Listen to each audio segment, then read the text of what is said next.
ça mieux que moi. Eh bien, il voyait les auras, il voyait les fées, il voyait des tas de choses qui paraît-il existent. Et voilà, donc il a continué dans ses pensées. Il a eu une formation d'ingénieur. D'ingénieur en quoi, Bernard? Informaticien. Il a travaillé dans les banques. Donc moi, ce que j'apprécie beaucoup chez lui, c'est qu'il a la tête bien haut dans les nuages. Vous voyez la taille qu'il a, mais qu'il a bien les pieds sur terre. Et ça, c'est bien précieux. Bon, j'arrête et je vous laisse la vie.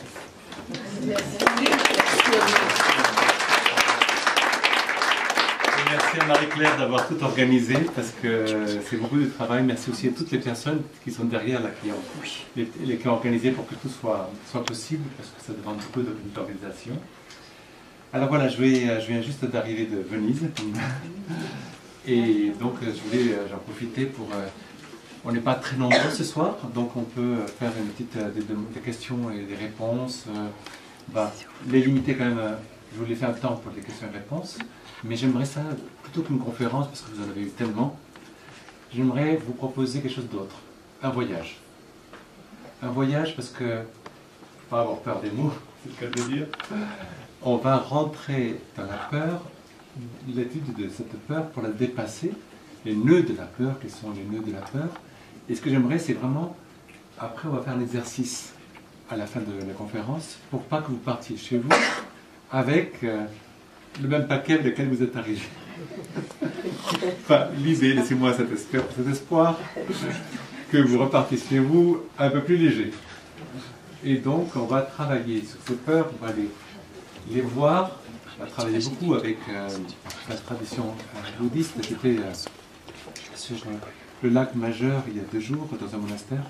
J'ai fait une conférence là-bas. Le lac Majeur, vous savez, en Italie, au centre de l'Italie. Très beau lac d'ailleurs. Et justement, c'est tout à fait l'esprit bouddhiste. J'étais, comme l'a dit Marie-Claire, toute mon enfance, je l'ai passée au monastère. Donc avec ma mère, j'étais dans le bouddhisme. C'est quand même, ça laisse une trace. Un petit peu. Donc ce qui fait que c'est pas mal été imprégné par cette philosophie. J'ai passé mes premières années en Inde, et donc du coup, là aussi, j'ai beaucoup emprunté de la philosophie indienne.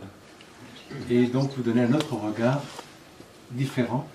Et puis, bien sûr, étant donné que je suis chrétien aussi, je vais apporter aussi tout le regard de l'étude de la Bible, l'étude chrétienne, de manière à vous donner plusieurs regards, plusieurs projecteurs différents sur une même réalité, pour la rendre plus facile. Et surtout, la redimensionner.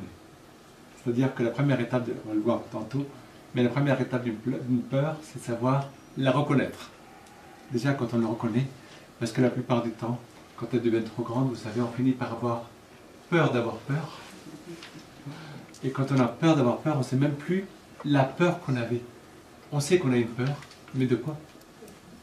Donc le premier travail, je ne sais pas si vous m'entendez jusqu'au bout. Oui? Ah, bonjour. Alors, je crois qu'il reste des places. Oui, il reste des places devant. Voilà, pour que tout le monde soit.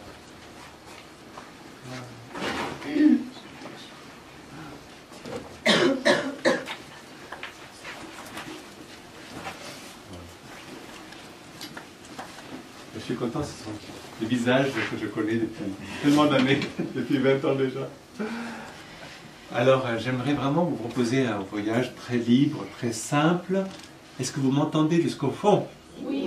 C'est bien. Je parle assez fort? Oui. D'accord. Si vous vous endormez, faites-moi signe. De manière de ronflement me permettra de savoir qu'il est temps de rendre la conférence plus intéressante encore. Alors, voilà, on va apprendre à sortir de la cage, parce qu'en fait, au niveau subtil comme au niveau physique, la peur est une grande cage. Et en fait, j'aimerais vous dire que ce thème me tient particulièrement à cœur, parce que non seulement on vit des peurs individuelles, des peurs personnelles, mais quand on parle de la société, on vit des peurs de société énormes qui nous conditionnent. Et ce qui m'étonne, c'est de voir combien dans le discours politique aujourd'hui, on nous influence par des peurs. On ne vote plus pour quelqu'un ou pour l'autre on vote parce que si on ne vote pas pour lui, ben, il y aura l'autre qui passe. Et donc pour éviter par peur de voir l'autre arriver, et ben, on vote pour celui-là. Et vous vous rendez compte que nos aïeux ont lutté, ont donné leur vie pour le droit de vote, et de t'apercevoir qu'aujourd'hui, souvent, le droit de vote est réduit à une peur de quelque chose d'autre. Alors, c'est un égrégore, enfin un égrégore, je vais expliquer ce que c'est, mais c'est vraiment une masse de pensées qui manipule. Et une des clés de la manipulation de l'être humain, c'est la peur. Il suffit, on ne parle plus du ministère de la guerre, autrefois on parlait du ministère de la guerre, on parle du ministère de la défense. C'est plus mieux.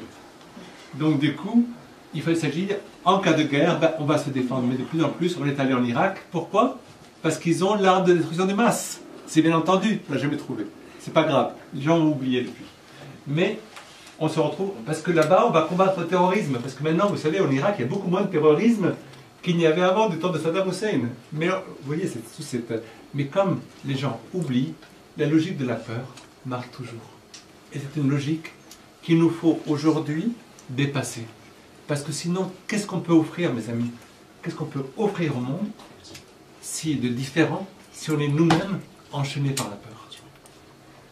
Des siècles, et je parle aussi notamment aux femmes ici présentes, il y a des siècles de domination masculine, et c'est la peur qui maintient une oppression du féminin aujourd'hui.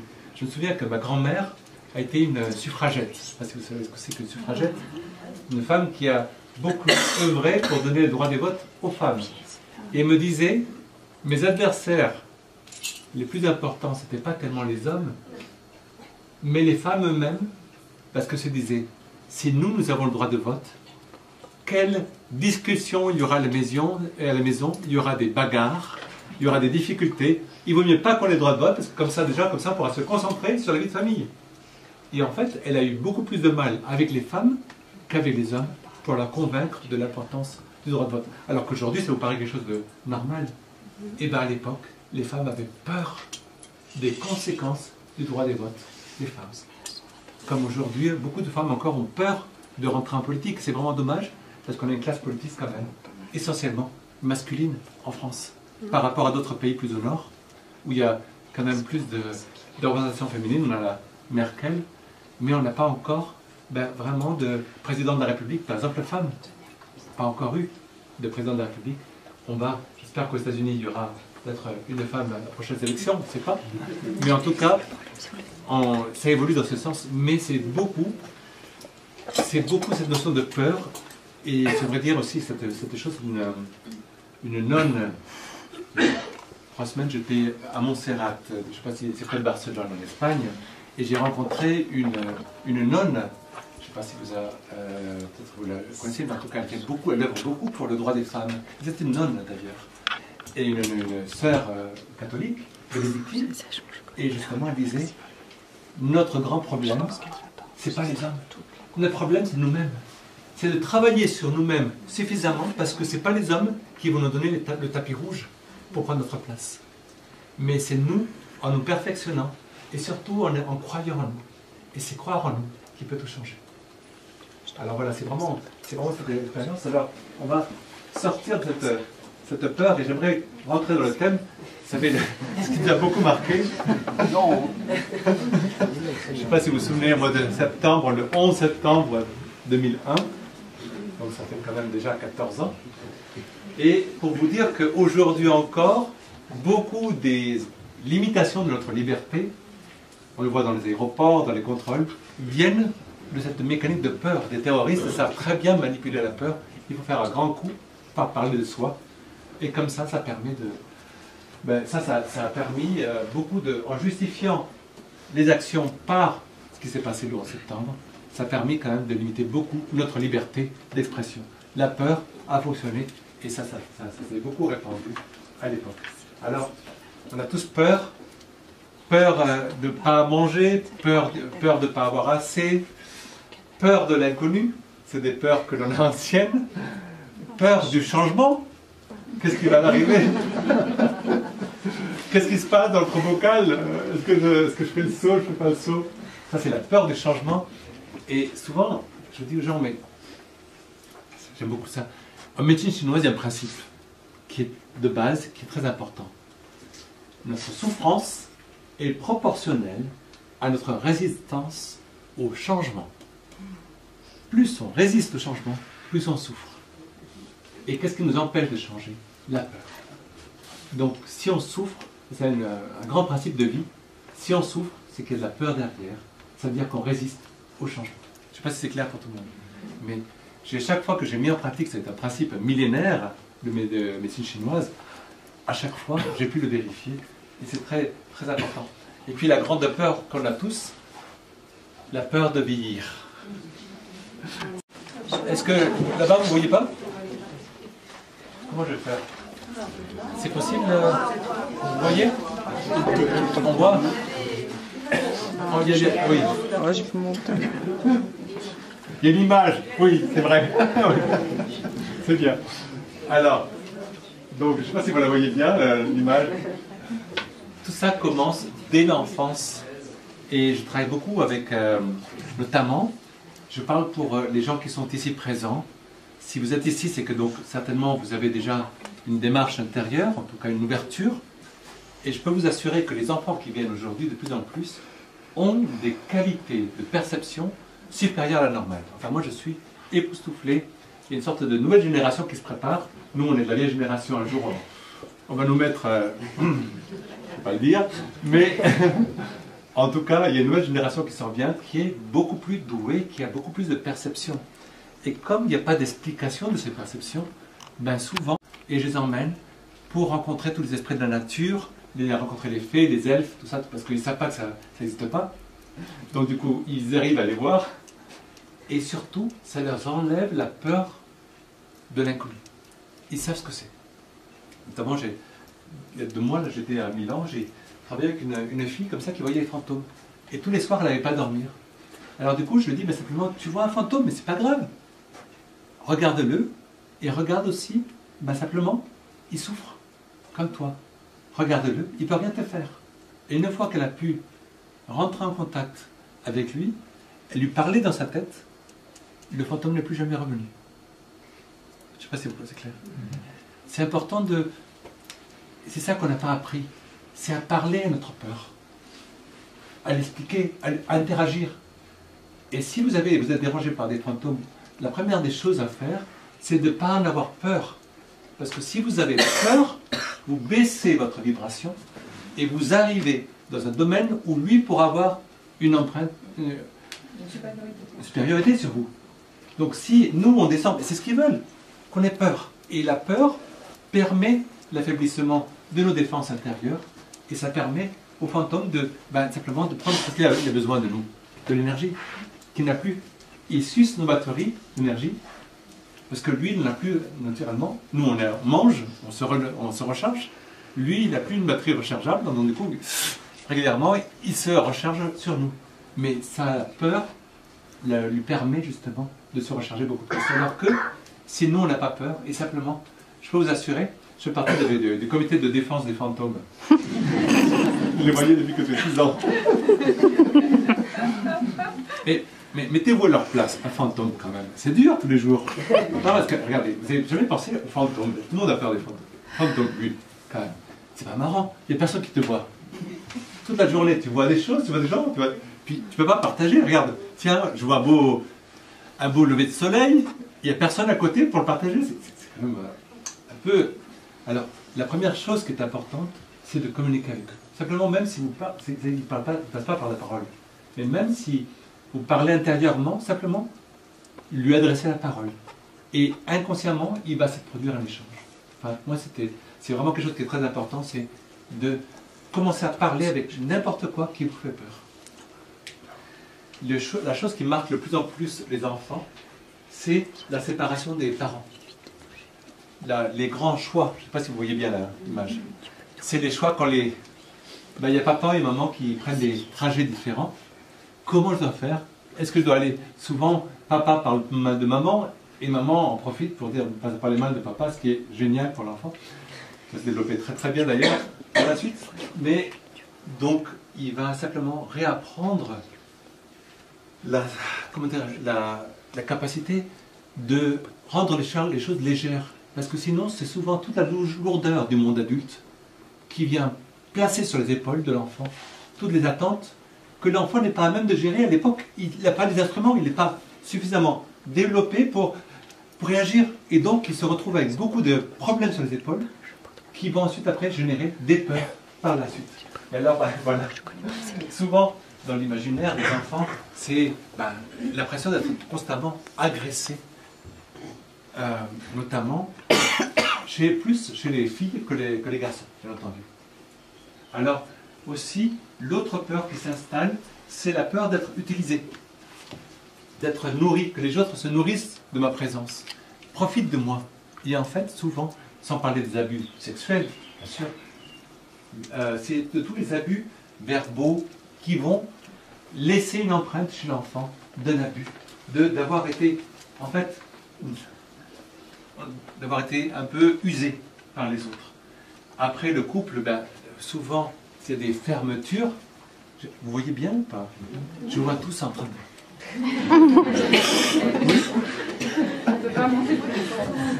Est-ce qu'on pourrait pas monter? Tu es capable de monter un petit peu? Non, mais on va monter le plafond. Ça va être...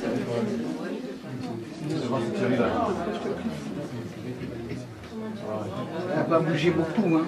Mais même si elle m'emprunte sur ça, monte un petit peu, il y a des vis en dessous.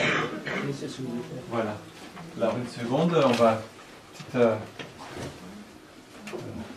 parce que je suis sûr que là vous allez pouvoir voir. C'est dommage que vous ne les voyez pas parce qu'il y a des très très belles images. Vous voyez, c'est vraiment cet enfermement, et notamment le couple est l'endroit où il y a le plus, il y a 60% des abus, des violences se font dans le couple. C'est-à-dire que, ou dans la famille. Il y a 60%, donc oui. Donc c'est souvent dans la famille, au sein même de la famille, qu'il y a le plus de peur qui se crée. C'est pas avec les gens lointains, c'est souvent avec les gens qu'on voit tous les jours que se créent les peurs. C'est plus important. C'est dommage que je ne le connaisse pas plus. C'est bon, au fond là-bas, vous voyez quelque chose? C'est bizarre qu'il ne fasse pas automatique. Pardon? On est surélevé. Ah d'accord. Et la dernière file, là, vous voyez quelque chose? Vous devinez? Ma foi. Sinon, il y a des tasses devant, là. Ça s'arrête plusieurs fois. Bon. Au début, je pense. C'est bon. Prospection, machin. Il lève. Moi, je filme. Non, S'il faut, je filme. Non. Ouais. Parce que de toute façon, ça va passer sur le site. C'est bon? Ouais, c'est pour le site. Pour trouver. Alors j'en profite. Montrer que c'est intéressant. Ah. Ça va. Voilà. Est-ce que c'est mieux? Tout le monde le voit? Oui. Voilà. Alors, c'est bon? Vous avez vu? C'est bon. Alors, qu'est-ce qui se passe? C'est que, comme réaction par rapport à ces peurs, la tendance qu'on a tous et qui s'installe dès notre jeune âge, c'est d'abandonner, de vivre nos désirs, non plus dans la réalité, mais les vivre dans notre rêve, dans nos rêves. Plus on a de peurs installées, moins on fait de choses concrètes, parce qu'on a toujours peur de se tromper, et du coup, plus on vit une réalité parallèle, merci, avec des rêves qui sont un petit peu, comme vous le voyez, en l'air, moins incarnés, mais on vit de plus en plus une vie effacée dans l'air. Et ça, c'est un mécanisme de fuite vers le haut qui est assez classique. Et souvent, ce qui se passe, c'est que la peur n'est pas vécue, elle est simplement, les envies, les idéaux sont simplement déplacés dans la tête plutôt que d'être vécus dans le corps ou dans la réalité. Et donc là, vous pouvez imaginer, Facebook, les Twitter, tous les réseaux sociaux permettent de vivre une réalité virtuelle beaucoup plus intéressante que la vie normale, parce que j'ai trop peur de rencontrer quelqu'un dans le milieu normal. Je vais rencontrer des amis Facebook. Et j'arrive à avoir 1000 amis, 2000 amis Facebook que je n'ai jamais rencontrés. Je ne sais pas si vous connaissez Facebook, ça vous dit quelque chose? Pas mal. Voilà. Alors, et donc, à force de vivre dans les nuages, mes propres peurs, un des effets les plus importants, c'est qu'il y a une sorte de... La présence n'est plus là. C'est-à-dire que tu vois une personne, mais derrière, derrière les yeux, tu sens un grand vide. Et ça, c'est la manifestation d'une peur. La personne te dit, je n'ai pas peur, mais en fait, derrière, c'est tout le contraire. Simplement, c'est un abandon de la présence de tous les jours. La présence dans ses pieds, dans ses jambes, dans son être, de vivre le quotidien, de rencontrer. Ah oui, mais moi, je dis ma vie spirituelle, je la vis là-haut. Mais souvent, je leur dis, mais faire la vaisselle, c'est une prière aussi. Ça peut être vécu comme une prière. Il n'y a pas besoin toujours de vivre en haut. Mais la tentation est grande de partir. Et alors, on va le voir. Les conséquences de cette peur, c'est souvent le fait que je ne suis pas là. Je ne sais même plus avec qui je suis. Peu importe. Celui-là ou un autre, ça change quoi? Et progressivement, ben, qu'est-ce qui se passe? La peur, un des signes, c'est que je me souviens de moins en moins des choses. J'ai besoin de garder un post-it de tout ce que je dois faire parce que je ne suis plus là. Donc, j'ai toujours peur d'oublier. Et plus j'ai peur d'oublier, parce que du coup, je fais toujours confiance à mon téléphone portable qui lui est là, ou alors au post-it, si je suis de cette tradition-là, et je vais perdre le contact avec la réalité.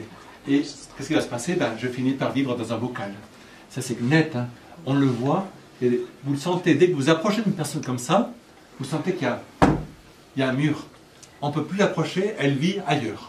La peur a pris le dessus sur son initiative, son envie de vivre, son goût. Et alors, tout ça, c'est ce repli. Enfin, j'aime bien. C'est comme si on s'embrassait soi-même. Mais on a nos bras, mais on a aussi les bras de la peur aussi. Je ne sais pas si vous avez compté dans Donna. C'est-à-dire que, pourquoi on garde la peur? Parce que finalement, je l'aime beaucoup cette peur. Il y a un mécanisme, sinon on ne resterait pas avec nos peurs. Mais il y a un mécanisme, c'est important parce qu'on va en reparler par la suite. On finit par avoir une affection de cette peur parce qu'elle me maintient, elle me justifie dans le fait que je ne fais rien. Pourquoi? Eh bien, parce que j'ai peur. C'est bien entendu. Donc, pourquoi je ne vais rien réaliser dans ma vie? Eh bien, parce que j'ai peur. Et si tu m'enlèves la peur, eh bien, j'aurai plus d'excuses pour ne rien faire. C'est bien pratique. Et donc, il y a une sorte d'effet collatéral qui fait qu'on aime la peur. La plupart des gens à qui on enlève la peur sont déstabilisés. Ils ont tellement eu cette compagne, ce compagnon pendant des années, que faire sans la personne, cette peur que j'ai mariée. Depuis tellement d'années, j'ai tellement habitué, je ne sais plus comment vivre. Et j'arrive plus, c'est comme une sorte d'étouffement de l'âme intérieure. Et la conséquence la plus nette, assez souvent, je ne sais plus choisir. Par où est-ce qu'il faut que je passe? C'est-à-dire, je laisse le choix, comme j'ai tellement peur de me tromper, je laisse le choix à quelqu'un d'autre. Décide pour moi. Tu veux une glace à la fraise ou au chocolat? Ben toi, qu'est-ce que tu préfères? Je ne sais plus moi ce dont j'ai besoin, tellement j'ai peur de me tromper. Est-ce que ça vous rappelle des gens que vous connaissez? Sans parler de vous-même, bien sûr. On ne parle pas du présent. C'est que les autres qui ont peur, à nous, c'est bien entendu. Sinon, on ne serait pas là. On est au-dessus de tout ça. Donc, voilà, la peur des conséquences, c'est que je ne vois que ma réalité tout de suite, sans voir le long terme. Je vois que le petit bloc qui est derrière et je ne vois pas plus loin. Et donc, souvent, je me trompe parce qu'à force de voir l'urgence, parce que j'ai toujours peur de ne pas faire les choses dans le temps, que j'ai plus le temps de m'arrêter un instant et de dire « Hey, qu'est-ce qui se passe? Où je vais? Quel est le but de ma vie? Mais c'est quoi ma raison d'être? Qu'est-ce que je veux? Qu'est-ce qui me permet de me réaliser dans cette vie? Si je n'ai pas ces temps-là, je n'ai plus le temps de silence. Je suis constamment dans un brouhaha de qu'est-ce qu'il faut que je fasse pour ne pas oublier. Pour vite faire ça. Et alors je me jette dans un travail effréné pour ne pas prendre de temps pour penser en fait à ma vie, au sens de ma vie, ou savoir qu'est-ce qui est dans tout ça, quelles sont mes priorités. J'ai même plus le temps, tout devient une priorité parce que j'ai peur. Et la peur a pris le dessus. Je ne sais pas si c'est clair pour vous tous. Ça fait du sens ce que je dis? Donc, Et alors, le sens du contrôle, je ne sais pas si vous voyez. Je lis le journal, mais derrière, j'ai une petite fenêtre parce que j'observe tout ce qui se passe derrière mon journal. J'ai tellement peur que la peur se manifeste dans le contrôle des autres. Et une des manifestations de la peur, effectivement, ce sont ces personnes, elles savent exactement comment tu t'es habillé aujourd'hui. Et elles sont capables de te dire, ben, regarde, aujourd'hui, la chemise est un peu en dehors, et tu avais telle chemise, telle autre. Parce qu'ils passent leur journée à observer, de peur que quelqu'un ne leur fasse de mal, ou que tu puisses avoir une réaction inattendue. Et donc, il y a beaucoup de personnes comme ça qui ont tellement, elles ont souffert un traumatisme par quelqu'un dont elles ne s'attendaient pas qu'il ait cette réaction, et automatiquement elles vont disséquer ton comportement pour savoir si derrière, est-ce que tu es vraiment une personne fiable ou pas. Parce que, je le sais, en fait, derrière ton apparence angélique, je te connais toi, derrière se cache, je le sais, quelque chose de malsain. Je vais le trouver. D'ailleurs, tu dis que tu m'aimes. Mais tu m'aimes pas. Et d'ailleurs, m'as-tu jamais vraiment aimé? Vous voyez, j'ai tellement peur d'un événement, j'ai tellement peur que tu me quittes, que je vais tellement te demander des confirmations que tu vas finir par me quitter. C'est-à-dire que si j'ai tellement peur d'une chose, je vais la finir par la créer. Et alors, ce mécanisme est inconscient, mais c'est une sorte de... C'est pour ça que la peur, souvent, dans l'Ancien Testament, est représentée par le serpent. Le serpent de la peur. Parce que c'est le serpent qui se mord la queue. La peur va recréer la situation qui va ensuite, après, me permettre de justifier ma peur. Regarde, j'avais bien raison d'avoir peur qu'il me quitte. Parce qu'à force de lui dire, il m'a quitté, t'as vu? J'avais bien raison. Et donc, ce QFD, ça démontre qu'en fait, depuis le départ, c'est un homme de toute manière. Et comme c'est un homme, ma mère me l'a bien dit, il ne faut jamais se fier des hommes. C'est bien entendu. Vous savez, c'est une espèce un peu étrange, hein, les hommes. Je peux vous dire tout ce que je vous dis là, c'est des choses que j'ai déjà entendues. Et alors, le problème de choix, ben, ça se traduit par des difficultés à prendre des décisions, notamment pour le mariage, où j'arrive pas à m'engager. J'ai tellement peur. Et si ça ne marchait pas? Alors que, ben, vous savez, en général, quand on se marie, ben, c'est toujours un petit peu la roulette russe, mais on se lance quand même. Ou des gens qui ne veulent pas avoir d'enfants parce qu'ils se disent, mais et si je n'étais pas un bon père, si je n'étais pas une bonne mère? Je dis souvent, si les gens pensaient avant d'avoir un enfant, la France serait dépeuplée. Si on pensait vraiment avant d'avoir des enfants, mes amis, est-ce que, quand vous avez eu des enfants, est-ce que vous avez pensé à réfléchir au budget, aux dépenses, aux rentrées, tout ça? Je pense qu'il n'y aurait pas personne qui n'aurait des enfants aujourd'hui, si on pensait à tout ça. Alors, le mécanisme de la peur, en fait, quand on parle de la peur, c'est la partie émergée de l'iceberg. Vous arrivez à lire? Non. Si, vaguement. La peur. La peur. Marqué peur. Et là, en fait, derrière la peur, donc, se cache l'indécision et se cache le doute. En fait, c'est une pyramide. Derrière la peur, souvent on dit peur, mais n'oubliez pas que derrière la peur, il y a toujours la manifestation qui est le questionnement constant. Mais oui. Et là, c'est un mécanique toujours d'une pensée répétitive et alimentée par un monsieur qui s'appelle le doute. Et qui dit, mais tu dis que tu veux lancer ton entreprise, mais tu es vraiment sûr d'avoir pensé à tout? Est-ce que tu es vraiment sûr d'avoir les clients qui vont te permettre de vivre? Et après, quand penseront les autres? Quand tu verras que tu auras complètement seras arrivé à la faillite, et automatiquement toutes les pensées répétées. Et donc, le doute, qui est un doute négatif, au lieu d'être un doute positif qui te dit, ben, écoute, tu pourrais penser autrement, est-ce que tu as pensé à tout? Ça devient, donc le doute positif, le doute de Descartes, vous savez, dans le discours de la méthode, qui dit, qui met en doute tout, jusqu'à arriver au fameux cogitum ergo sum. Je ne sais pas si vous vous souvenez, nos chères études. Oui, c'est je pense donc je suis. Avant d'arriver, Descartes, avant d'arriver à je pense donc je suis, il prend tout dans sa vie, toutes ses certitudes, et il les casse. Il dit, ça c'est pas bon, ça c'est pas bon, ça c'est pas bon. Jusqu'à arriver à une chose, la seule chose qu'il n'arrive pas à mettre en doute, c'est de dire je pense, donc je suis. Et quand il arrive à cette certitude, là il se permet de reconstruire toute. Et bon, le discours de la méthode, c'est à peu près 250 pages, hein, mais je vous fais l'abrégé rapide.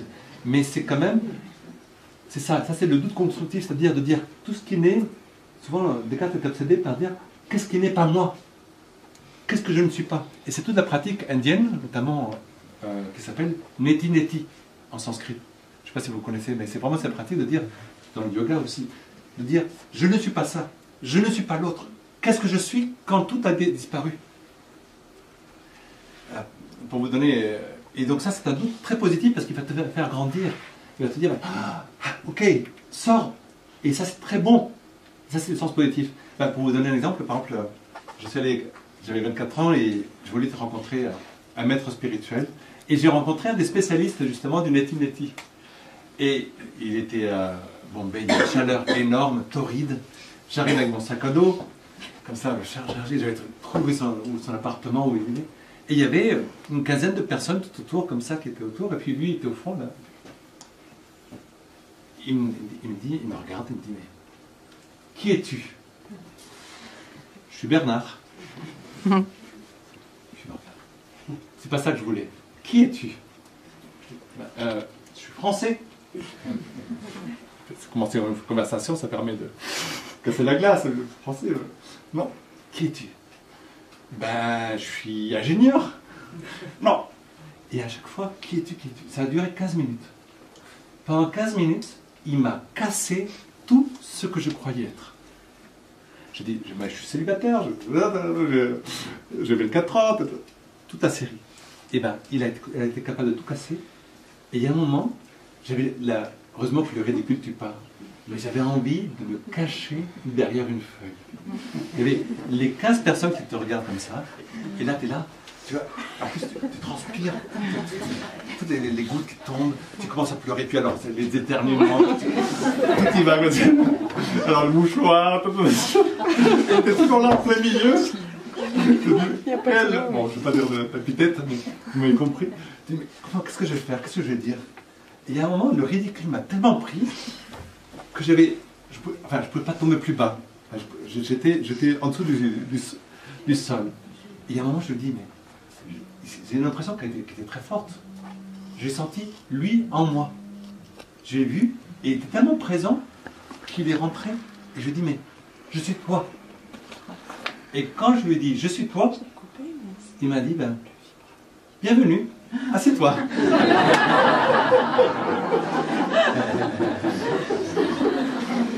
Je m'en souviens encore comme si c'était hier. Je peux vous assurer que c'était... Parce que vous imaginez, vous mouchez, puis après vous avez terminé les mouchoirs, ça va être comment faire. Et c'est vraiment... Mais ça m'a appris la plus grande chose précieuse de ma vie. C'est qu'à partir de là, j'ai pu me reconstruire sans m'identifier à moi en tant qu'ego, en tant que personne. Mais l'important de comprendre, c'est que j'étais aussi la personne avec qui je parlais. Je suis vous, avec qui je parle en ce moment. Et vous, vous êtes moi. Parce que, en fait, vous comprenez beaucoup plus que ce que je raconte. Parce qu'au-delà de ce que je dis, vous êtes en train de puiser, j'espère, laissez-moi cette illusion, dans tout ce que j'ai appris de moi-même. Et du coup, vous m'apportez et moi je vous apporte. Mais j'ai pu le découvrir ça qu'en lâchant tout ce qui ne me servait pas. Donc le doute est bon.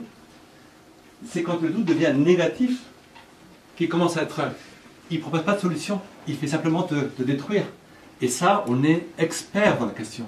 C'est-à-dire, dans savoir où sont les boutons, les bons boutons pour se dénigrer, ça on est expert. On sait bien où appuyer, on sait bien comment ça fait, où ça fait mal. Et donc si quelqu'un nous dit quelque chose qui va mal, on se dit, ah bien sûr, il m'a dit ça parce que, oui, quand même, c'est bien connu, quoi. Tu sais rien. Automatiquement, et je vais appuyer sur les boutons qui me font mal.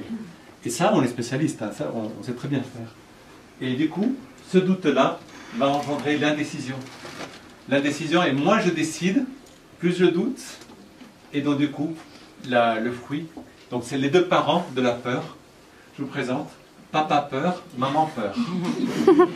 Voilà, et ça donne la peur. Donc la racine de l'iceberg, c'est qu'on ne voit pas parce qu'elle est sous l'eau, c'est vraiment ces deux éléments. Et donc c'est pour ça que, après la conférence, c'est sur ça qu'on va travailler. Puisque la peur est la conséquence. C'est pas la peine de travailler sur la peur. Si tu travailles sur la peur, tu écrètes l'iceberg. C'est vrai que c'est important, mais tu écrètes l'iceberg, mais il y a autre chose qui va remonter. Alors que si tu travailles sur la base, là tu vas travailler sur la racine, le pourquoi tu as peur. Alors, cette peur, regardez, c'est au niveau des corps subtils, j'aime beaucoup cette image, je ne sais pas si on la voit bien, je crois. Là, vous la voyez? C'est vraiment ce qui apparaît au niveau des corps subtils. C'est comme une sorte de dégagement, vous voyez, d'un voile qui s'installe sur nos yeux et qui ne nous permet plus de voir la réalité comme elle est, mais elle est comme teintée par nos peurs. Et donc, il y a ce qui crée cette fatigue oculaire, et ça donne plein de... Ça, c'est toutes les petites pensées, les petites émotions fermées, empêchées par la peur, qui vont donner cette petite patine. Et c'est ce qui va créer une fatigue oculaire aussi, liée à la peur. Regardez, alors, j'aime beaucoup cette image, mais c'est vraiment ça, c'est-à-dire qu'au niveau de la sensation personnelle, quand on est envahi par la peur, la première sensation, c'est qu'on ne sent plus les jambes. Ça vous est jamais arrivé? Vous n'avez pas, quand vous avez de grandes peurs comme ça, les coupées, voilà, les jambes coupées, on disait ça, non? D'avoir les jambes coupées. Les jambes et les bras. Et alors, tu as l'impression que tu es la partie au-dessus, mais la partie en dessous, elle a disparu. Et alors, ou alors l'autre sensation, c'est celle-là. C'est d'être mou, d'avoir les jambes molles. Voilà. C'est un peu fort hein, comme image.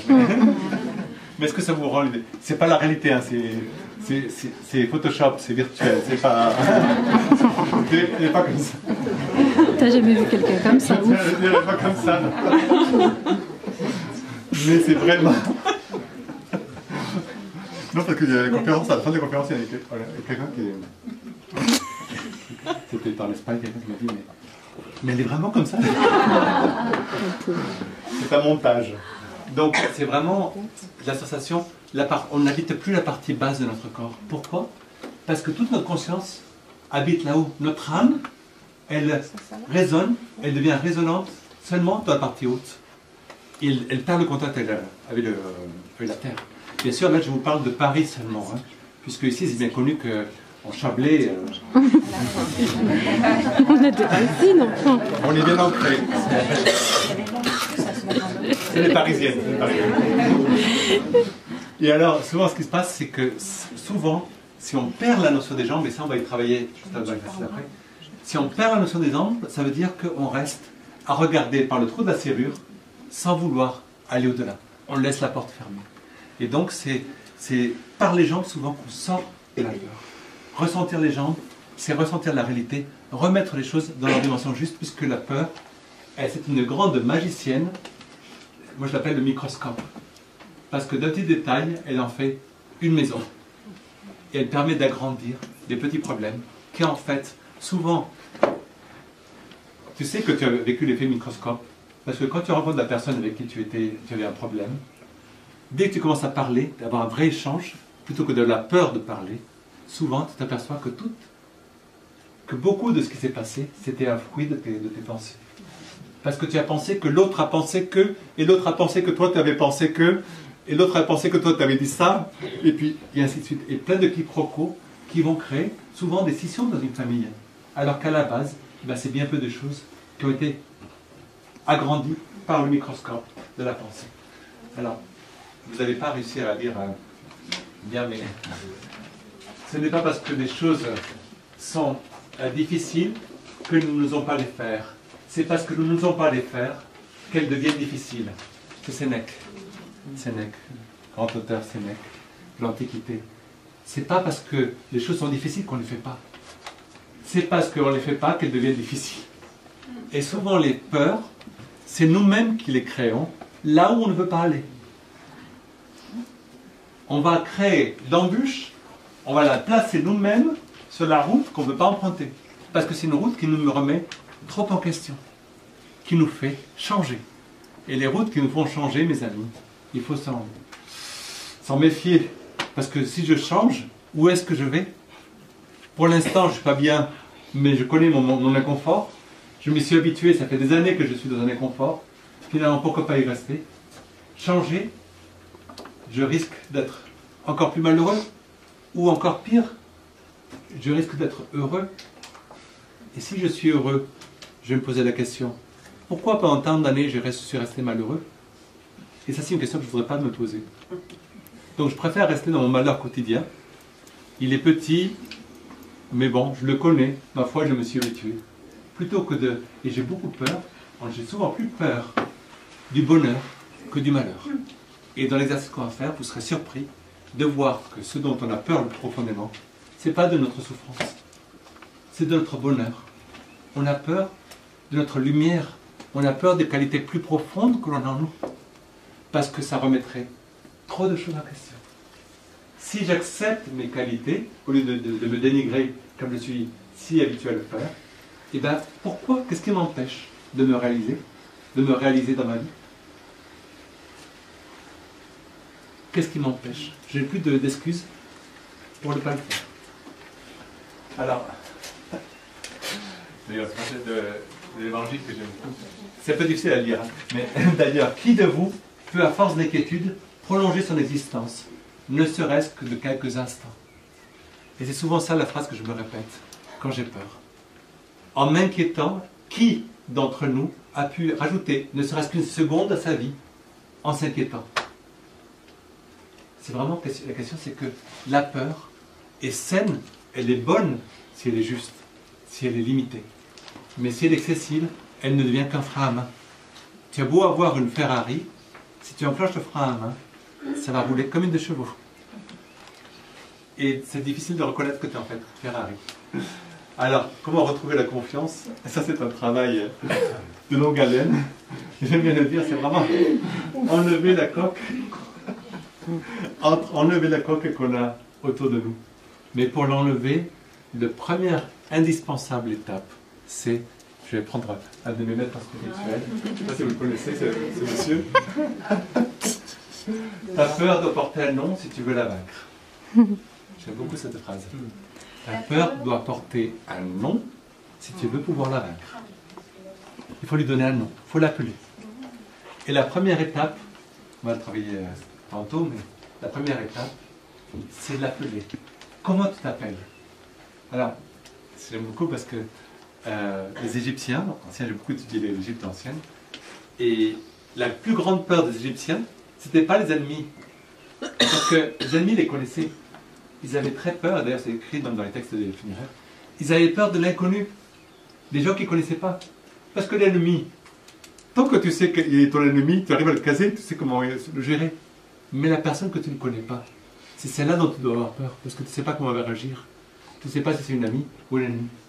Et c'est pour ça que la première chose que les gens, quand un étranger arrivait, la première chose qu'on demandait à l'époque, c'était comment tu t'appelles et d'où tu viens. Et quand vous allez dans des pays en Afrique ou en Inde, les enfants arrivent, enfin moi je me souviens quand j'ai pas mal d'arboudé, et les enfants arrivaient vers moi quand j'arrivais, parce qu'ils me demandaient d'abord si j'étais malade parce que j'avais la peau blanche. Mais après, comment tu t'appelles et d'où tu viens? Alors je leur disais, je viens de la France, je m'appelle Bernard. Ils ne savaient même pas le prononcer, et ils ne savaient pas où était la France. Mais c'est pas grave, j'étais connu. Et après, ils repartaient à jouer. Parce que j'étais connu. J'étais dans une case.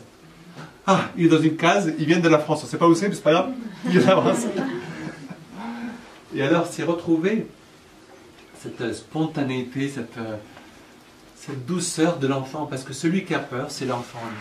Et donc, tant qu'on parle comme un adulte à la peur, on n'y arrivera jamais. Parce que souvent, cette peur, elle prend ses racines dans l'enfance. Et il faut retrouver l'enfant intérieur pour parler à notre peur. Eh bien, ce n'est pas des grands raisonnements qui vont la calmer. Mais il faut trouver quel est l'enfant blessé en moi. Quel est le manque d'affection. Quelle est la trahison. Quelle était l'humiliation qui a créé la peur. Et donc, il faut parler d'enfant à enfant. Et donc, pouvoir retrouver notre enfant intérieur, pouvoir parler à l'autre. Et en touchant cet enfant, parce que moi je suis étonné de voir les enfants, combien ils n'ont pas peur. Naturellement, un enfant est capable de jouer avec les animaux. Il n'a pas peur. Il joue avec tout. d'ailleurs un peu trop parfois, mais vous voyez, regardez là, vous le voyez avec les tigres, il tire la queue des tigres, il n'en a pas peur. Et c'est important de retrouver cet enfant, parce que si on ne le retrouve pas, nous ne savons pas nous reconnaître. Si l'enfant, si cette partie-là est restée blessée, elle nous empêchera de savoir qui on est. Et si on ne sait pas qui on est, on ne pourra pas vaincre la peur. Donc le premier travail qui va se faire, c'est vraiment redéfinir quel est mon visage. Qui suis-je? Pour adresser la peur, pour lui parler, il faut trouver les deux interlocuteurs. Il y a moi et la peur. Il y a moi, l'objet de ma peur, et la peur qui me relie à elle. Il faut les connaître tous les trois. Donc d'abord, quel est l'objet de ma peur? Et quel est le moi, la partie de moi qui a peur? Et de retrouver derrière toutes les images de moi-même, qui sont souvent erronées, quelle est vraiment la petite partie de moi-même qui est blessée. Et ça, c'est un travail très très important. Parce que sinon, qu'est-ce qu'on fait? Ben souvent, on passe d'un visage à un autre. On joue avec la peur. Mais si tu passes d'un visage à un autre, si tu changes de visage, alors tu peux voir la peur avec un autre visage. Tu peux changer de visage. J'aime beaucoup, je ne sais pas si ça rend l'idée. Mais c'est vraiment d'apprendre à sortir. Parce que si c'est toujours le même visage, c'est pour ça que les gens disent, mais pourquoi dans telle circonstance j'ai peur, dans telle autre circonstance j'ai pas peur? Parce que tu n'es pas la même personne. Mais joue avec tes différentes personnalités, parce qu'on est tous compliqués. On a tous un père, une mère, un mari, une femme, mais ça ne nous empêche pas d'être aussi fils, fille, d'avoir des frères, des sœurs, d'être patron ou d'être employé, d'être syndicaliste, d'être tous les rôles, mais ça n'empêche pas que je suis toujours un, mais j'ai plusieurs visages. Et savoir jouer sur les différents visages pour voir l'objet de ma peur avec tous les aspects de moi-même. Voilà le principe le travail qu'on va faire tantôt, c'est vraiment de changer de visage et de voir tous les visages de notre être. Et derrière, qu'est-ce qui se cache derrière tous ces visages? Quel est cet œuf primordial qui s'appelle moi? Qui suis-je derrière tout ça? Alors, pour ça, c'est vraiment le travail de cet après-midi, ce soir, c'est m'observer et m'observer encore. C'est-à-dire, qu'est-ce que je suis en train de faire? Pourquoi je le fais? Et être capable de regarder toujours plus profondément en moi. Je ne sais pas si l'image vous rendra l'idée. C'est clair pour vous? Voilà, ça c'était pour réveiller ceux qui s'endorment un petit peu. Me choque. Voilà, regardez ça quelques instants, je suis sûr que vous arriverez dans un état particulier. Mais c'est cette capacité de regarder celui qui fait et de voir à l'intérieur d'une image qui est plutôt en profondeur et de chercher avec la curiosité, de chercher à aller toujours plus loin. Et cette curiosité permet de retrouver la flamme. Quelle est la flamme qui me pousse à faire les choses? Quelle est cette flamme intérieure qui pousse à faire les choses? Et quand j'ai la maîtrise de cette flamme, quand j'ai appris la flamme, et bien, regardez, c'est vraiment la technique bouddhiste. C'est même les animaux sentent que tu es dans tes pieds, dans tes jambes. Quand tu as trouvé ton assise, il peut se passer n'importe quoi, il n'y a plus rien qui te déplace. Tu deviens comme la montagne. Et cette force-là qu'on a développée, j'aime beaucoup cette aussi la phrase de Matthieu, c'est alors, je ne vous inquiétez pas, donc pas le lendemain, car le lendemain aura soin de lui-même. À chaque jour suffit sa peine. Et quand tu es planté, le premier signe que tu es planté, c'est que tu vis dans l'instant présent. Alors que la plupart du temps, la peur est engendrée du fait qu'on vit soit dans le passé, à dire ah, j'espère que la situation passée ne se reproduira pas, et donc je fais payer, par exemple, à mon nouveau compagnon, je lui fais payer la facture de mon ex, qui est parti, et donc du coup, comme toi tu dois payer le compte parce que l'autre est parti, et donc je te surveille parce que tu vas certainement faire la même chose que l'ancien. Au lieu de regarder chaque relation par la personne que j'ai en face. Et donc il y a cet effet du passé et cet effet du futur qui fait que j'ai toujours peur. Ah, oui, mais c'est bien maintenant, mais qu'est-ce que ça deviendra après? Et tu ne peux jamais être heureux dans ces conditions, mais simplement goûter au moment présent. Alors, beaucoup, je vais rentrer un petit peu dans la technique, mais beaucoup de ces mémoires, du passé et du futur, se retrouvent logées là, dans le cerveau ancien. Donc c'est vraiment une sorte de porte. Vous savez que c'est le cervelet qu'on a ici, le cerveau reptilien. Beaucoup de ces mémoires se retrouvent là, dans la partie, et aussi dans la partie centrale du cerveau. C'est vraiment notre mémoire, notre porte. Alors, c'est ces mémoires qui sont bonnes, le passé et le futur peuvent nous aider. Ça peut être vraiment une sorte de présence, de galaxie, de rayonnement de ce que je peux être. Mais souvent, la plupart du temps, qu'est-ce qu'il y a? Il y a pas mal de nuages. Pas mal de nuages et qui ne permettent pas de vivre l'instant présent. Je suis souvent dans la nostalgie d'un passé révolu. Ah, si je pouvais retrouver l'amour que j'ai vécu avec un tel. Ah, si je pouvais retrouver mon enfant comme il était à 5 ans. Et il en a 15. Non. Oui, mais il était tellement bien à 5 ans, mais non, c'est la crise d'adolescence. De retrouver. Et souvent, si on ne le fait pas, eh ben, c'est la vie qui nous donne une secousse importante et qui nous réveille et qui fait sortir toutes les peurs. Souvent les peurs anciennement étaient représentées soit par le serpent, soit par l'oiseau quand il s'envole.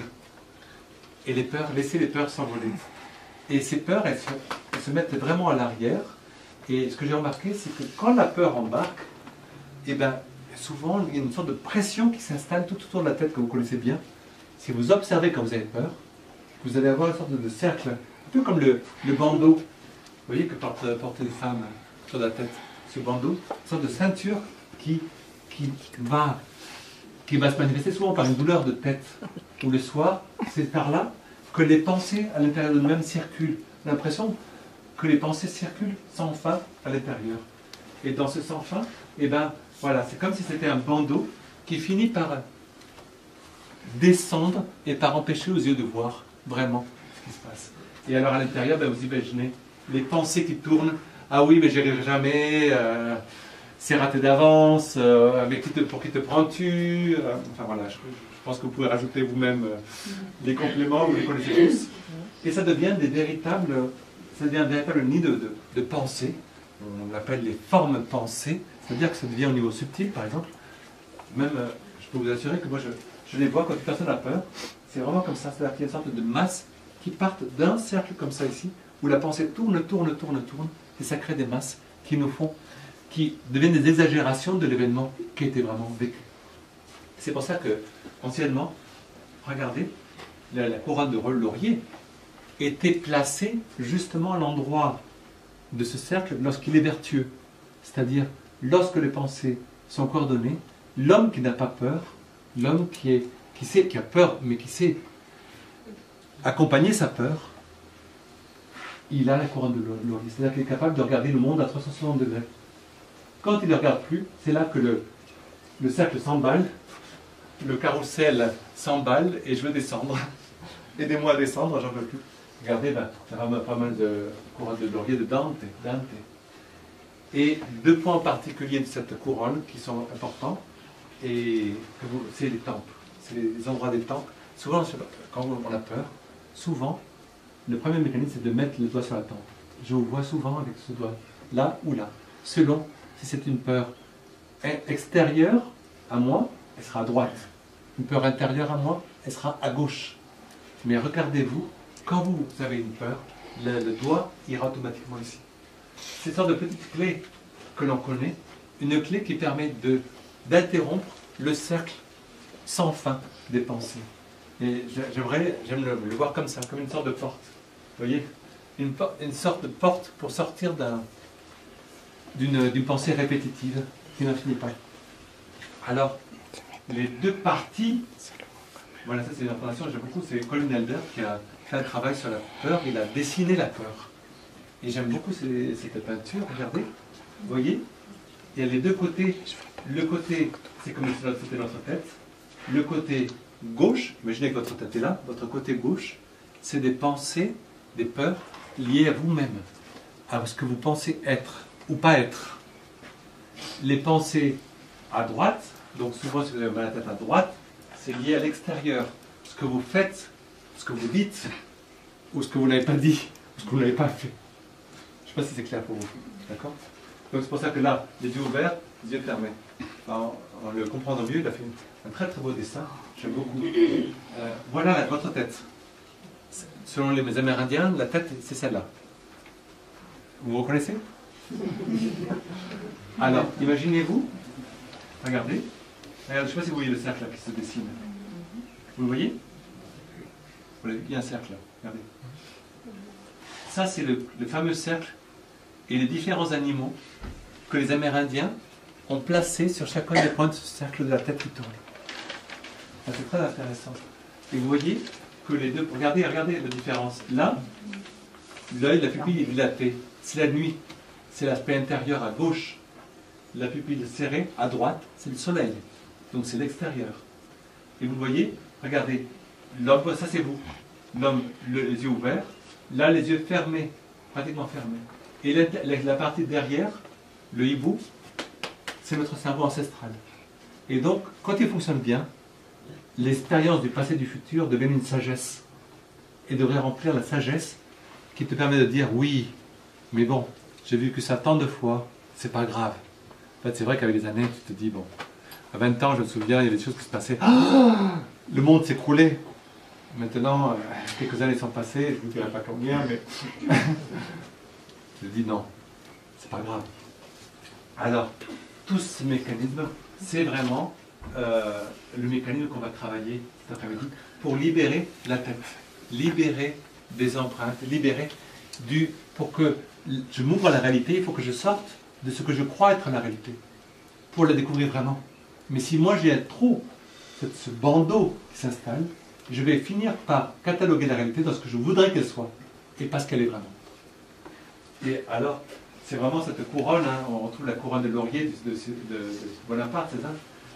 De César, de Bonaparte ici, qui est effectivement, et puis, pour le Christ, on lui a mis une couronne d'épines, justement, comme pour bloquer cette... mais en même temps, cette couronne d'épines a permis d'être très présent à sa tête, de ne pas avoir peur. Inconsciemment, il lui a rendu service, parce que la couronne d'épines permettait d'activer cette présence, comme disent les Amérindiens, la présence à 360 degrés. Je vis le présent intensément, parce qu'il ne s'agit pas de penser à demain. Là, je suis en train de vivre ma crucifixion. Il faut que je vive chaque instant. Et donc, ça a été un service, en quelque sorte, pour lui. Et même si c'était une dérision, parce que vous savez qu'on lui met la couronne d'épines, parce qu'on disait, tu te prends pour un roi, le roi des Juifs? Eh bien tiens, voilà ta couronne. C'est une manière de le dénigrer. Et en fait, ça a été une aide pour lui, parce que ça lui permet d'être très présent. Et j'aimerais vous expliquer un peu mieux ce mécanisme de la peur, quand elle est intégrée au niveau de cette couronne, c'est qu'elle a deux parties. Et j'aime beaucoup ce dessin. Les plaisirs et les peurs. Et en fait, il y a deux chemins. Je ne sais pas si vous le voyez ici. Le chemin des aigles et le chemin des poissons. Je ne sais pas si... Est-ce que ça tout le monde le voit? Je ne sais pas si vous avez remarqué, mais j'aime beaucoup la peinture. C'est pour ça que je ne peux pas m'empêcher de... Alors, si je réunis mes plaisirs et mes peurs, j'arrive aux solutions. Vous voyez. C'est-à-dire que je tiens compte de mes plaisirs, de mes envies, je tiens compte des peurs qui sont saines, qui me disent attention, la réalité, fais gaffe à ça, mets pas la main dans le feu, tu vas te brûler. Et ensuite, je vais trouver des solutions en mettant les deux ensemble. Si elles se marient, elles deviendront des solutions. Et du coup, quand j'aurai des solutions, tout ce qui n'est pas des solutions va descendre. Mais n'oubliez pas, chaque fois que je prends une décision, c'est une petite mort. Parce que je meurs à la solution que je n'ai pas prise. Par la force des choses. Si je prends une décision, je vais à droite, mais ça veut dire que je vais mourir à la gauche. Je ne vais pas faire de politique ici. Hein, ouais. Est-ce que c'est clair pour vous? Et donc c'est cette petite mort que la peur m'empêche de faire. Mais en même temps, si je prends ni la droite ni la gauche, c'est tout entier que je vais mourir. Et donc, de comprendre, ben oui, unir le plaisir et la peur. Et si je ne les réunis pas, la peur va me bloquer. Au contraire, elle va augmenter des plaisirs malsains, des envies malsaines, parce que c'est interdit. Ben, c'est interdit, ben, regardez les jeunes avec certaines substances, ben, c'est interdit, ben, je vais en profiter. Et donc, ça va créer des problèmes. C'est-à-dire que peur et plaisir qui ne se marient pas, elles vont s'encenser l'une l'autre. Et plus souvenez-vous que la peur est une façade de la pièce de monnaie, mais derrière il y a le plaisir. Et si je n'arrive pas à retrouver le plaisir ou la peur, les mettre ensemble, je ne retrouverai pas de solution. Au contraire, je vais créer de plus en plus de problèmes. Est-ce que c'est clair pour vous, ce mécanisme? Ça vous parle? Non. C'est pas clair. Si, c'est moyen. Pas beaucoup de réactions. Alors, je vais vous donner, alors on va le voir plus en détail. C'est vraiment, regardez, ça c'était le symbole indien que j'aime beaucoup. C'est quand la peur retrouve le plaisir. Regardez le plaisir qui est représenté par le feu, l'envie, et qui se marie avec l'eau. C'est faire épouser le feu et l'eau. Et si on fait épouser l'eau et le feu, on obtient la vapeur d'eau. Il y a l'élévation, c'est-à-dire que notre âme grandit. S'il y a trop de feu, il n'y a plus d'eau. S'il y a trop d'eau, il n'y a plus de feu. Et donc, tout s'éteint. Et l'important, pour grandir dans le chemin spirituel, c'est vraiment d'obtenir l'union entre le feu de la passion, de l'envie, et l'eau qui met les freins, parce que parfois il faut des freins, parce qu'il y a une réalité concrète qui empêche de faire certaines choses. Donc une peur juste, pas une peur exacerbée. Et donc, dans ce cas, tous les rêves peuvent se réaliser, toutes les possibilités peuvent se réaliser. C'est vraiment cette notion de vapeur qui est l'union de l'eau et du feu. Et dans ce cas, je peux accrocher tous mes désirs, les mettre au sec, les accrocher sur la pince à linge. Je ne sais pas si vous le voyez. Goûter à tous les plaisirs, parce que du coup, je peux me permettre de vivre toutes les couleurs de mon être. Si j'accepte le plaisir et je le marie avec la peur, je peux me vivre totalement. Il n'y a pas de couleurs qui sont interdites. Du vert, du rouge, du violet, tout, je peux vivre tout. Et quand je suis dans cet état-là, dans ce cas, effectivement, qu'est-ce qui se passe?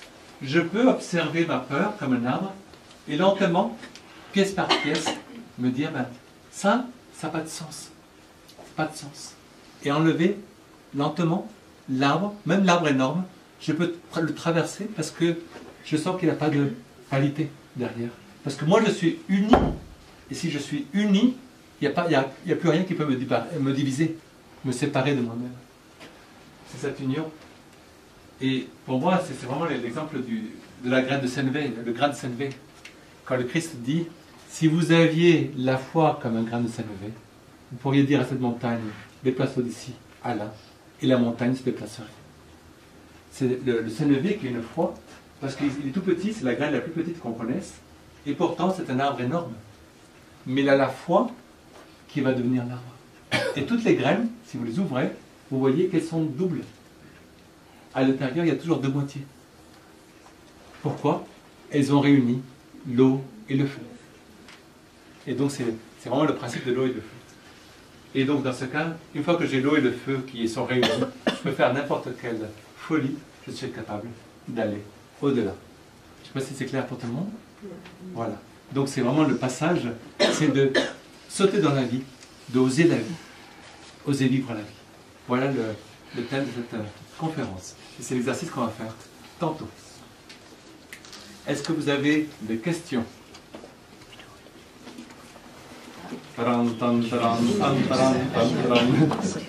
Allez-y, n'ayez pas peur.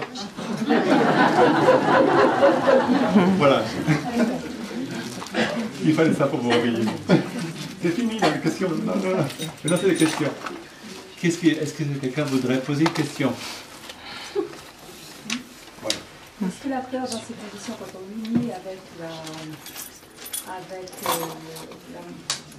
désir, oui. Est-ce que ça peut pas être donc l'eau et le feu qui seraient la sagesse et l'amour? C'est ça. C'est vraiment la sagesse des étoiles. Oui. C'est réunir la sagesse des étoiles, parce que la peur, si elle est bien comprise, elle devient sagesse. C'est cette partie de toi qui sait, ben, là oui, j'ai déjà testé, ça c'est bon, ça c'est bien sûr, je peux marcher dessus pour avancer. Celle-là, elle tremblote un peu, il vaut mieux pas mettre le pied dessus. Ça s'appelle la sagesse. C'est plus de la peur, c'est la sagesse. Et c'est transformé. Mais pour ça, il faut le feu de l'amour. Et pour que l'eau et le feu ensemble puissent devenir vapeur d'eau. Comme une prière. Et c'est la prière qui nous conduit. Et quand la prière est là, je peux dire à une montagne, déplace-toi d'ici à là. Et la montagne se déplacera. parce que j'ai plus peur de la montagne. Et j'ai plus peur de la force incroyable que j'ai à l'intérieur de moi. Qui est la force de mon âme, la force de tout mon être. Parce que je suis incarné, mes amis. Si je ne suis pas incarné, si je reste la peur, c'est tellement une justification pour s'échapper de nous-mêmes, pour plus être là, pour dormir notre vie. Mais est-ce qu'on est... Si vous êtes ici, mes amis, c'est parce qu'on veut changer quelque chose dans ce monde. Est-ce qu'on pourra le changer si nous-mêmes, on ne commence pas par le vivre, ce changement? Qu'est-ce que vous voulez qu'on passe comme message aux autres si on ne vit pas nous-mêmes dans notre vie quotidienne? On peut être des personnes qui savent bien parler. Oui, il y en a beaucoup. Mais qu'est-ce qui va toucher les gens? C'est quand on le vit. Et si on veut changer quelque chose dans ce monde, il faut qu'on commence par le vivre de l'intérieur. Je ne sais pas si c'est clair. J'ai répondu à la question. D'autres questions? Comment avez-vous compris tout ça? J'ai eu la chance d'avoir une vie excellente. Parce que des petits, j'ai eu beaucoup de contacts. Quand j'étais petit, ma mère me promenait dans l'Inde, c'était en 1969, 70, et l'Inde à l'époque, il y avait des gens qui mouraient dans la rue. C'est toujours le cas. C'est toujours le cas, mais moins, ça se voit moins maintenant, un peu moins. À New Delhi, par exemple, on voit moins dans les rues. Mais à l'époque,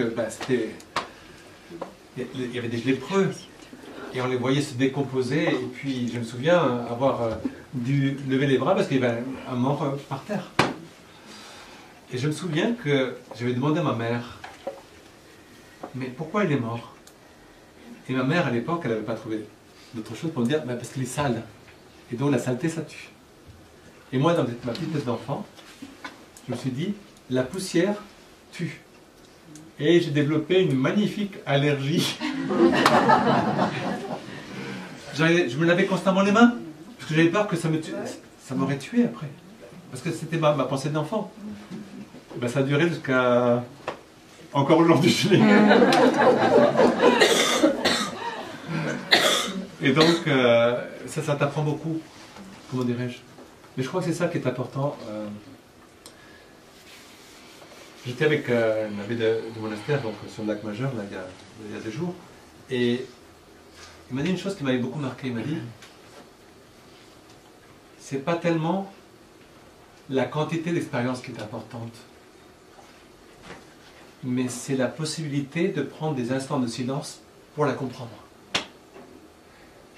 On oublie toujours que la vie quotidienne, si on veut avoir de la force pour vivre la journée jusqu'au bout, c'est de prendre quelques moments, pas 1, pas 2, 10, 15, 20, même si c'est 1 minute, des moments de silence, juste pour s'arrêter et se dire, qu'est-ce que je suis en train de faire? Là, qu'est-ce qui s'est passé là? Attends, un instant là. Là, il m'a dit ça, je dis ça, mais qu'est-ce qui s'est passé? Quelle est la partie de moi qui a parlé? Pourquoi il s'est senti blessé parce que je dis? Ou pourquoi est-ce qu'il m'a blessé? Mais on oublie que la vie spirituelle, ça commence par quelques petits instants par jour à se poser la question. Qu'est-ce que je fais?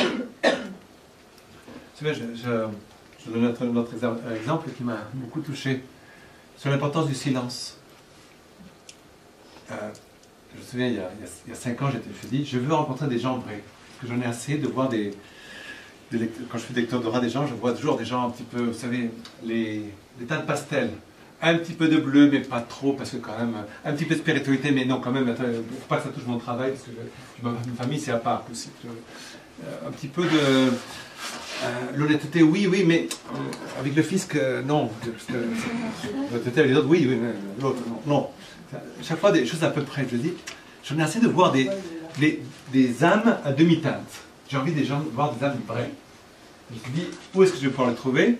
Je vais partir dans le désert. Vous savez comment je suis un petit peu... Je vais partir dans le désert. Et je me suis dit, je vais chercher des hommes vrais, des moines du désert. Je suis allé en Égypte, dans le Sinaï. Donc à Sainte-Catherine, etc.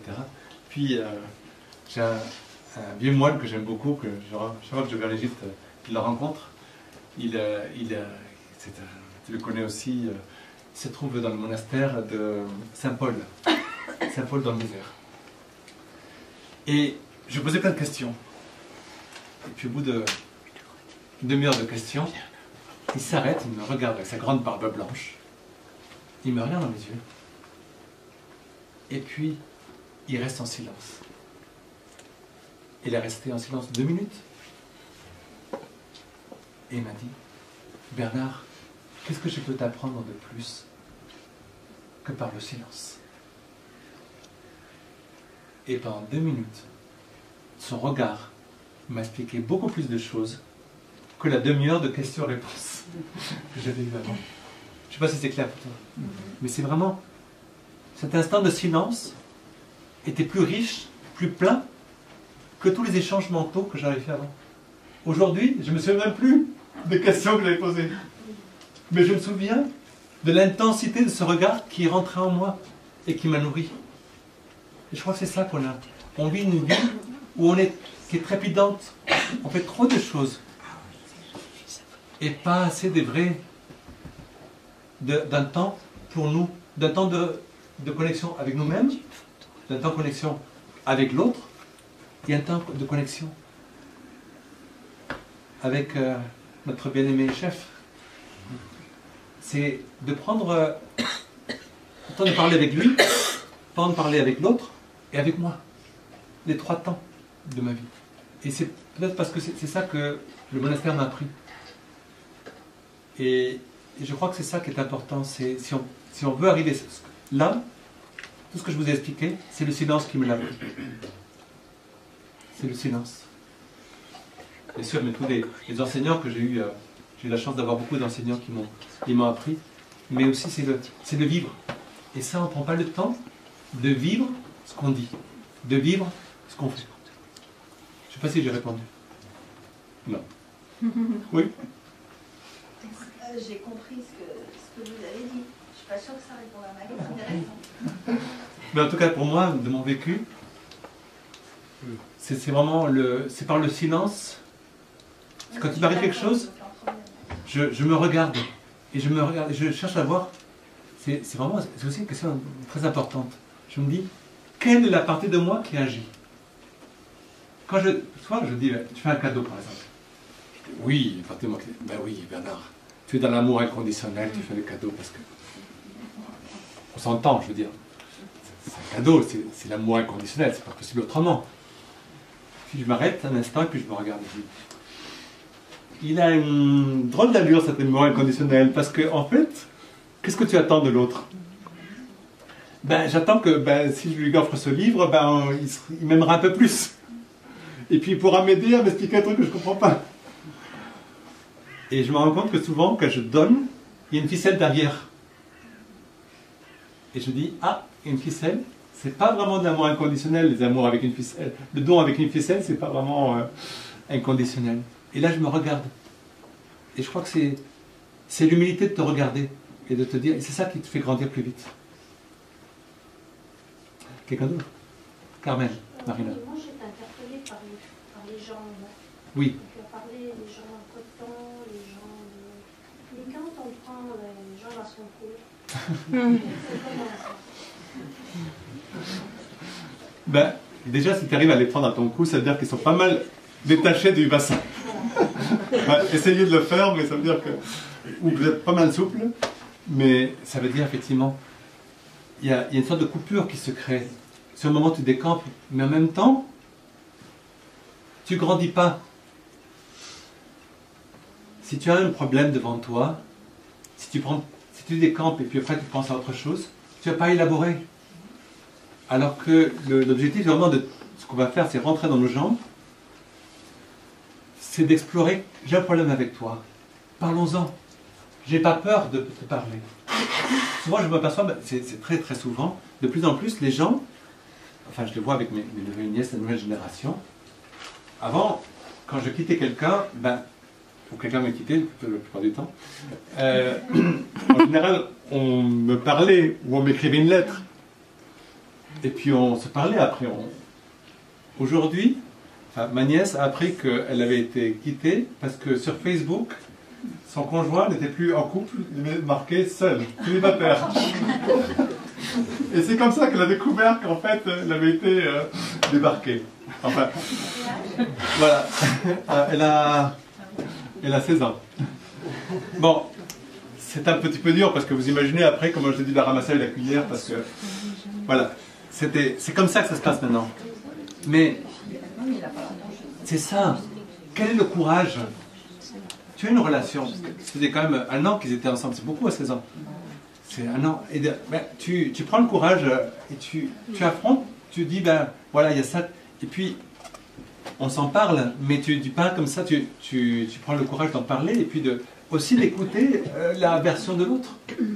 Mais on est dans un tel monde de rapidité où les relations sont, comment dirais-je, jetables, prêt-à-porter. Ce sont des relations de prêt-à-porter que finalement on ne prend plus le temps d'aller au fond des choses. Et je crois que c'est ça qui crée beaucoup de peur, parce que ma nièce, vous imaginez la peur qu'elle a maintenant de se remettre en relation. Donc, j'ai organisé pour qu'elle aille rencontrer ce fameux monsieur au café, et puis qu'ils se parlent, qu'ils disent n'importe quoi, mais ils se parlent. Et comme ça, elle est arrivée chez lui, elle a frappé, elle a sonné à la porte de ses parents, elle a dit je suis là, j'ai envie de te parler. Et puis elle a fait, l'autre a été obligé de l'écouter, et du coup ils sont remis ensemble.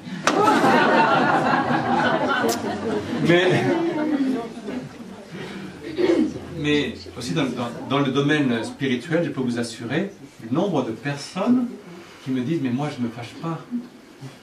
Cette personne, elle est fâchée après moi, je l'élimine de ma vie. Ça c'est très très, je le vois, c'est très courant.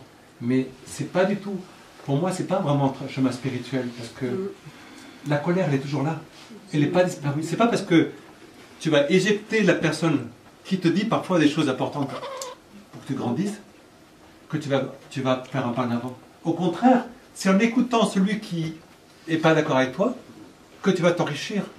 Mais si on s'enferme, mes amis, dans un monde spirituel avec que des gens bien pensants qui pensent de notre manière, on ne va pas grandir. C'est en écoutant, tu grandis plus en écoutant celui qui n'est pas d'accord avec toi qu'en écoutant que ceux qui sont d'accord avec toi. Ça te permet de faire un pas en avant. L'autre est peut-être dans son tort, mais au moins tu l'auras écouté. Et déjà, quelque part, au fond de toi-même, dans la fameuse case derrière, tu auras fait un pas.